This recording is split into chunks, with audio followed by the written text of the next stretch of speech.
Diz assim: eu sou o Alfa e Ômega, diz o Senhor Deus, aquele que é, que era e que há de vir, o Todo-Poderoso. Jesus Cristo, Messias, ele foi prometido no Antigo Testamento. Essa profecia se cumpriu. O Messias veio na pessoa de Jesus de Nazaré.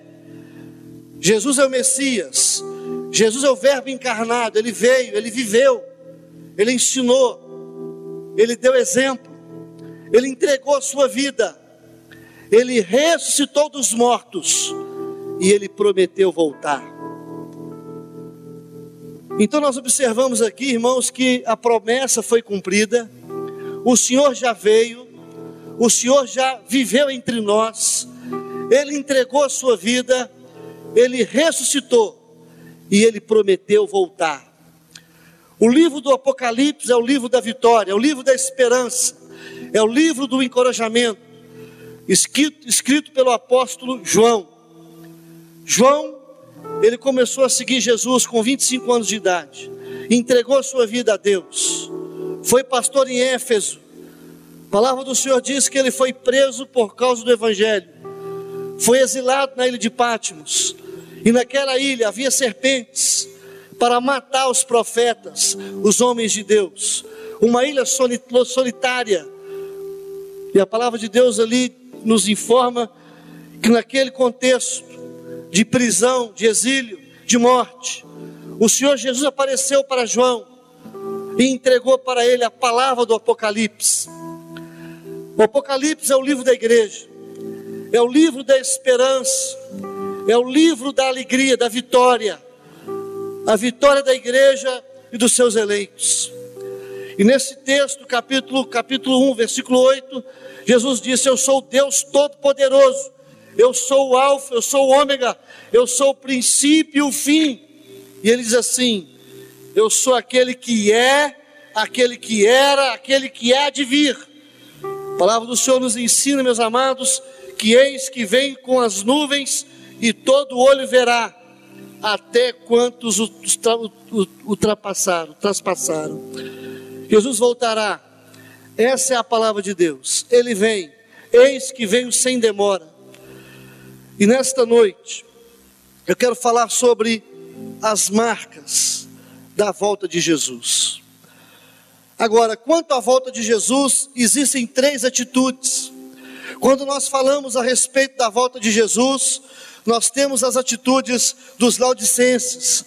Os laodicenses, em Apocalipse 3, quanto à volta de Jesus, eles estavam indiferentes, não estavam nem aí. Jesus voltará? Estou nem aí.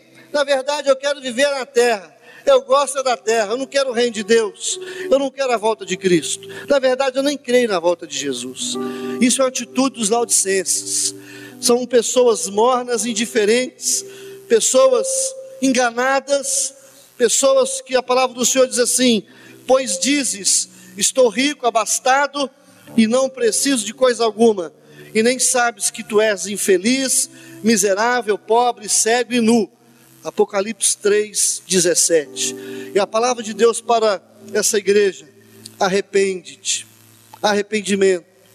A segunda atitude dos Tessalonicenses, quando Paulo escreve aos Tessalonicenses, no capítulo 1, nós observamos o seguinte: era uma igreja nervosa, era uma igreja que tinha uma conduta completamente desordenada quanto à volta de Jesus. Inclusive alguns pararam de trabalhar, pararam de estudar, venderam seus bens e ficaram de braços cruzados, esperando a volta de Jesus. Então, uma atitude incoerente, antibíblica, uma atitude desordenada, que infelizmente alguns também têm. São pessoas que estão nervosas, pessoas que param de trabalhar, de estudar, desligam-se do ministério e acham que Jesus está vindo, e ele realmente vem, mas a atitude nossa não é a atitude que nós vimos aqui dos Tessalonicenses, não é a atitude dos laodicenses, mas é uma atitude dos esmirnianos, uma atitude fiel, uma atitude madura, uma atitude verdadeira, bíblica, de aguardar a presença de Deus, mas de uma forma equilibrada, trabalhando, estudando, mas também preparado para esse encontro, santificando a nossa vida, vivendo para Deus, crendo na sua palavra e sendo usado por Ele, pregando o Evangelho, testemunhando, para que um maior número de pessoas conheçam a verdade. E a palavra do Senhor diz para nós, irmãos, alguns sinais da vinda de Cristo. Quais são os sinais da vinda de Jesus? O primeiro sinal está lá em Mateus 24, 14. E será pregado o Evangelho do reino por todo o mundo, para testemunho a todas as nações. Então virá o fim. O primeiro grande acontecimento antes da volta de Jesus é um grande avivamento espiritual, onde a igreja começa a evangelizar e ter uma visão missionária como nunca antes na sua história, de testemunhar, de sair das quatro paredes, de falar do amor de Deus, de crer na palavra, de ser usada por Ele, uma visão aguerrida, uma visão corajosa, intrépida, ungida, com poder, com graça, com uma força do Espírito de Deus. E é isso que Deus ensina para nós. Haverá um grande avivamento, onde o Senhor vai derramar sobre toda a terra o seu Espírito, sobre toda a sua igreja. Meu amado, eu creio que estamos vivendo os tempos do fim. E a igreja de Deus, ela está sendo avivada, despertada. Aquele que se limpe, limpe-se mais. Aquele que se suje, suje-se mais. Mas se você observar, irmãos, aqueles que foram realmente salvos, aqueles que foram realmente eleitos, aqueles que foram realmente escolhidos, aqueles que fazem parte do pacto da graça, aqueles que foram selados com o Espírito da promessa, eles são diferentes, eles fazem diferença, eles nadam contra a correnteza, e eles vivem para a glória de Deus, em nome de Jesus. Eles professam a sua fé, eles querem ser usados, eles querem sonhar sonhos de Deus, eles pregam o Evangelho, eles evangelizam, eles testemunham, eles trabalham, eles são alegres, eles confiam, eles andam com Deus, eles conhecem a Deus e o tornam conhecido. Eles têm uma visão missionária mundial, eles querem ser usados pelo Senhor, e isso tem acontecido. O reino de Deus é acima de qualquer coisa, amados, e é isso que Deus fala: não virá o fim antes que a palavra de Deus seja pregada aos quatro cantos da terra, e Deus vai usar você em nome de Jesus. O homem de Deus é instrumento de Deus, capacitado, guiado, direcionado, sustentado, é enviado por Ele. E cabe a nós apenas a obediência, cabe a nós uma intimidade de oração, de estarmos onde Deus quer e dizer: Deus, eis-me aqui, aonde o Senhor quiser enviar. Faz de mim uma flecha na tua aljava, faz de mim um instrumento em tuas mãos. É isso que Deus quer fazer com a igreja nos últimos dias, avivá-la de uma forma tal que ela esteja preparada para toda boa obra, digna de arrependimento e de um filho de Deus. O segundo grande sinal da volta de Jesus, amados, é uma grande apostasia. A palavra de Deus diz lá em 2 Tessalonicenses 2, versículo 3: ninguém de nenhum modo vos engane, porque isto não acontecerá sem que primeiro venha a apostasia e seja revelado o homem da iniquidade, o filho da perdição. Aí você diz assim: pastor, haverá uma apostasia de quem?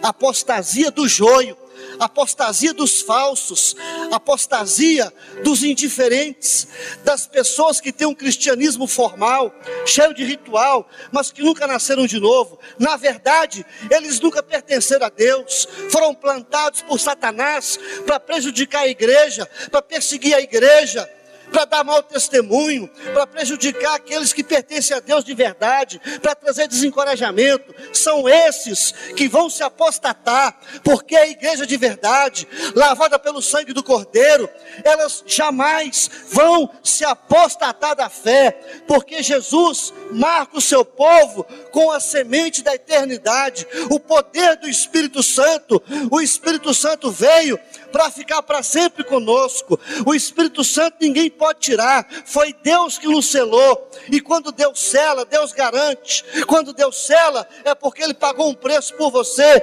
Jesus pagou um preço pela igreja. A igreja não morre, a igreja ressuscita, a igreja é transformada, a igreja é protegida, a igreja, ela é trabalhada por Deus. E lá em João capítulo 10, a palavra do Senhor diz assim, verso 27 em diante: as minhas ovelhas, elas ouvem a minha voz, eu as conheço, elas me seguem, elas me obedecem, elas creem na minha palavra.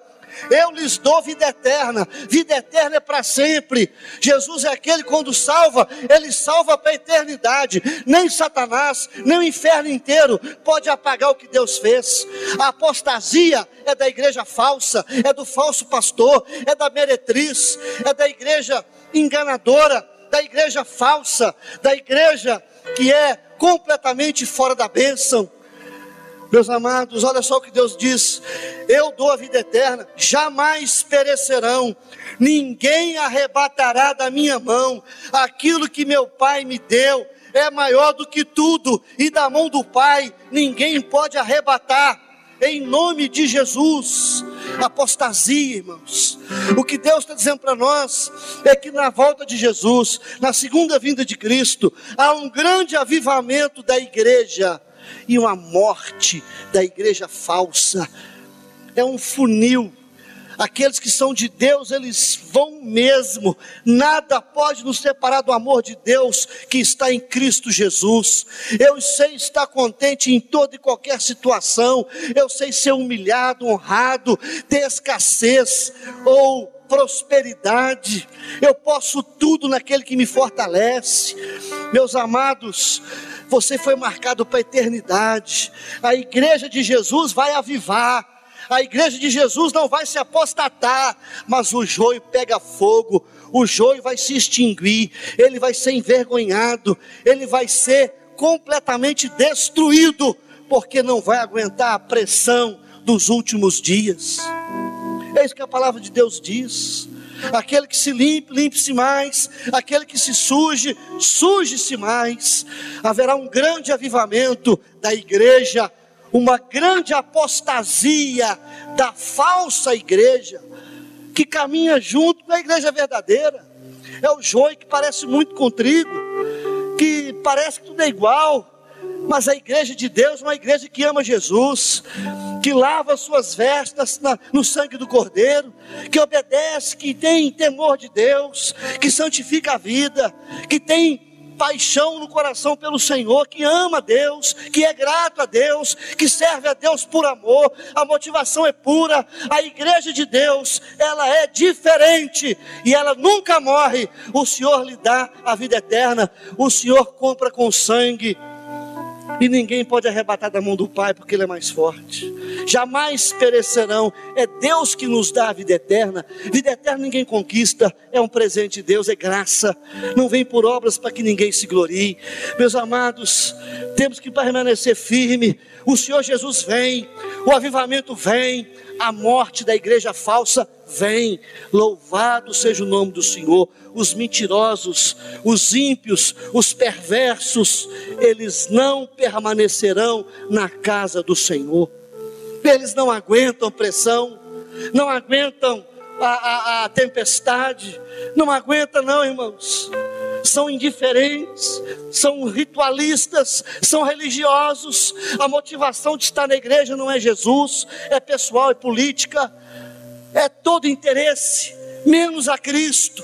Por isso perecerão, por isso serão envergonhados. Mas aqueles que amam o Senhor jamais perecerá, não será envergonhado, não entrará em condenação, mas passa da morte para a vida. Em terceiro lugar, meus irmãos, a terceira marca da segunda vinda de Cristo. A primeira é um grande avivamento, a segunda é a grande apostasia, terceiro é a grande tribulação, uma perseguição ferrenha do diabo, do falso profeta, da meretriz, a falsa igreja, a Babilônia, o anticristo.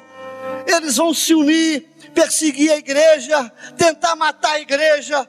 A palavra do Senhor diz em Mateus 24, versículo 21 e 22, porque nesse tempo haverá grande tribulação, como desde o princípio do mundo até agora não tem havido e jamais haverá.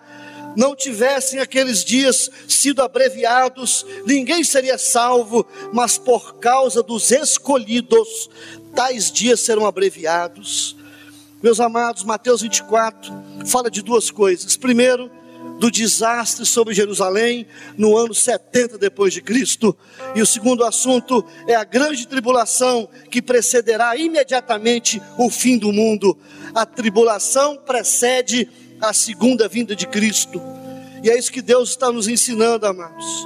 Uma grande tribulação, o anticristo, a besta, Satanás solto, Satanás com fúria, com grande poder, e se possível, enganaria até os escolhidos, mas por causa dos escolhidos, Deus abreviará aqueles tempos, aquele tempo.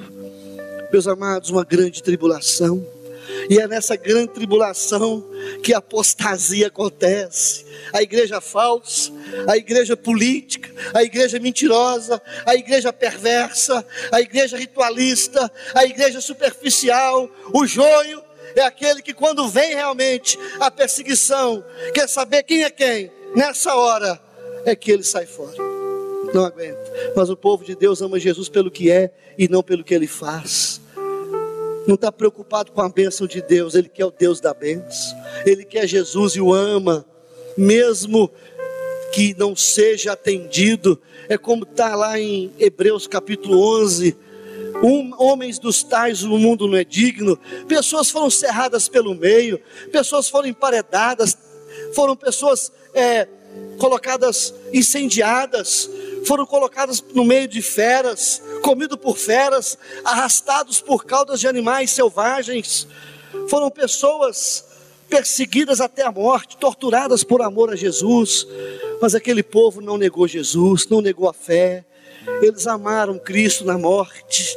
A igreja de Deus é assim, ama Jesus pelo que é, prefere morrer do que negar a Cristo. É uma igreja fiel, verdadeira, é uma igreja avivada, é uma igreja cheia do Espírito, é uma igreja que adora Deus de coração, que não nega a sua fé. Então, amados, a palavra do Senhor ensina quanto à vinda de Jesus. Haverá um grande avivamento, haverá uma grande apostasia, uma grande tribulação. Haverá também um grande adversário, está lá em 2 Tessalonicenses capítulo 2, ninguém, a partir do verso 3, ninguém de modo nenhum vos engane, por isso não acontecerá sem que primeiro venha a apostasia e revelado o homem da iniquidade, o filho da perdição, o qual se opõe, se levanta contra tudo que se chama Deus, ou é objeto de culto, a ponto de assentar-se no santuário de Deus, ostentando-se como se fosse o próprio Deus. E agora sabeis o que o detém, para que ele seja revelado somente em ocasião própria. Meus irmãos, Deus fala do homem perverso, uma pessoa específica, vivendo no tempo do fim, grande oponente, terrível adversário. A palavra do Senhor diz também em Tessalonicenses, 1 Tessalonicenses 2, 9 e 10, diz assim: ora, o aparecimento do iníquo é segundo a eficácia de Satanás, com todo o poder, sinais, prodígios e mentira, e com todo engano de injustiça aos que perecem, porque não acolheram o amor da verdade para serem salvos. Meus amados, o que a palavra de Deus diz que é um grande adversário, o anticristo. O anticristo é o próprio Satanás encarnado na forma de gente, com poder, com sinais, maravilhas. E se possível, enganaria até os escolhidos, mas é impossível enganar os escolhidos de Deus, amém? Nós temos a marca de Deus, a marca da eternidade, e não seremos enganados, em nome do Senhor, e vamos reconhecer o anticristo, em nome de Jesus, amém? Porque a palavra de Deus o revela, fala dos seus detalhes, e nos últimos dias, nós vamos saber e conhecer quem Ele é, e haverá essa grande perseguição, essa grande tribulação, através do anticristo, do falso profeta, da meretriz que é a falsa igreja, a Babilônia, os poderes desse mundo, de uma forma nacional, mundial, perseguindo a igreja. É isso que a palavra do Senhor nos diz, irmãos. E não apenas isso, mas haverá também grandes acontecimentos. Lá em Lucas 21 diz assim: porque virão, a partir do verso 5, porque virão muitos em meu nome, dizendo, eu sou o Cristo, e enganarão a muitos. Certamente ouvireis falar de guerra, rumor de guerra. Não vos assusteis, porque é necessário que assim aconteça, mas não é o fim. Porquanto se levantará nação contra nação, reino contra reino, haverá fomes, tormentos em vários lugares, porém tudo é o princípio de dores. Então sereis atribulados e vos matarão, sereis odiados de todas as nações por causa do meu nome. Haverá grande terremoto, epidemias, fomes em vários lugares, coisas espantosas e também grandes sinais do céu. Meus amados, a palavra do Senhor fala sobre grandes acontecimentos, muitos falsos profetas, muitas falsas igrejas, falsas religiões, nação contra nação, muitas guerras, fomes, terremotos, epidemias, sinais do céu, multiplicação da ciência. Nos últimos dias a ciência se multiplicará. E como tem se multiplicado a ciência? Terremotos, guerras, rumores de guerras, epidemias, tsunamis, mortes. E a palavra do Senhor nos fala, meus irmãos, que tudo isso com o anticristo e a grande tribulação. Então nós vimos aqui na palavra de Deus os sinais da segunda vinda de Cristo: grande avivamento, grande tribulação, grande adversário, grande apostasia, grandes sinais, falsas igrejas, religiões, profetas, pastores, falsos cristos. E a palavra do Senhor nos fala sobre o último grande sinal. Qual é o último grande sinal? Está lá em Mateus 24, verso 29 e 30. Diz assim, meus amados: logo em seguida, a tribulação daqueles dias, o sol escurecerá, a lua não dará a sua claridade, as estrelas cairão do firmamento, e os poderes do céu serão abalados. Então aparecerá no céu o sinal do Filho do Homem. Todos os povos da terra se lamentarão e verão o Filho do Homem vindo sobre as nuvens do céu, com poder e muita glória, em nome de Jesus, amém? O que a palavra de Deus está ensinando aqui, irmãos, que o Senhor Jesus voltará diante de um grande avivamento, uma grande tribulação, um grande adversário, uma grande apostasia, grandes sinais, grandes acontecimentos, e haverá um grande arrebatamento. Na grande tribulação, o Senhor Jesus vem, arrebata a sua igreja, assim como um piscar de olhos, assim como o relâmpago do ocidente ao oriente, assim será a vinda do Filho do Homem, com poder, com majestade. Todo olho verá, toda língua confessará que Jesus Cristo é o Senhor, para a glória de Deus Pai. O Senhor Jesus arrebata a sua igreja, volta com a sua igreja. Aqueles que morreram em Cristo ressuscitarão primeiro. O Senhor Jesus veio para colocar o juízo final, estabelecer o estado eterno, ou é céu ou é inferno. O céu é a realidade, o inferno também é. E aqueles que entregaram as suas vidas a Cristo, que vieram da grande tribulação, aqueles que não negaram o nome do Senhor, aqueles que foram fiéis, aqueles que não se curvaram diante da besta, aqueles que não foram marcados pelo selo do diabo, mas que foram marcados pelo selo da promessa de Deus, eles reinarão para sempre com o Cordeiro. a eternidade na presença do Senhor. E é isso que a palavra de Deus nos ensina. Eis que venho sem demora, guarda o que tens, para que ninguém tome a tua coroa, em nome de Jesus. E o próprio Cristo disse: certamente cedo venho, Maranata, vem Jesus. Meus amados, Jesus vem. Esta é a última palavra, a palavra de Deus. Jesus foi prometido como Messias, a promessa se cumpriu em Cristo. Cristo veio, Ele entregou a sua vida. A palavra do Senhor diz que a morte não pôde contê-lo. E esse Cristo que vive, que reina, que é todo poderoso, que é o Senhor do universo, que é o Senhor da igreja, que morreu por nós, Ele ressuscitou. E Ele disse: voltarei, não vos deixarei órfãos. Para a casa do meu Pai há muitas moradas. Vou vos preparar lugar. Para onde eu estiver, estejais vós também. Quero que a minha família seja usada. Eu quero ser teu, Deus, porque é isso que vale. Se Jesus morreu por você e você crê nisso e foi selado, o único estilo de vida que Ele quer é uma vida cheia do Espírito. Se você não estiver cheio do Espírito, você tem pecado, porque andar cheio do Espírito é um mandamento de Jesus. Enchei-vos do Espírito, é um imperativo. Enchei-vos do Espírito, é um mandamento para ser obedecido e não para ser colocado de lado. E é para a igreja inteira.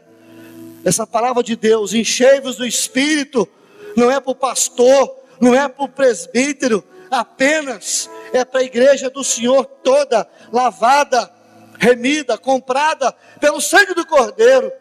E uma situação diferente dessa é uma situação de pecado, de morte, de inferno. Tu não pode ficar assim: eu quero que Jesus venha, mas quando vier eu vou ficar sabendo, de quebra. Irmão, Jesus quer que você fique aí atento. Ele vem, o anticristo está chegando, os grandes acontecimentos, grandes sinais, grande apostasia, grande tribulação, o grande adversário. Mas vem o grande e poderoso Deus, cavalgando o cavalo branco, para buscar a sua igreja, para abraçar a sua igreja, e para fazê-la a sua morada, em nome de Jesus, amém? Que Deus abençoe, que Deus te guarde, que Deus desperte seu coração, que Deus te alegre mais, que você possa tirar o pé do chão e viver um pouquinho com o pé no reino de Deus, mais espiritual, mais cheio da graça, mais confiante, mais consagrado, mais dedicado, mais confiante, mais dependente de Deus. Porque se não for assim, meu amado, seu cristianismo não aguenta. Que Ele te abençoe em nome de Jesus, amém?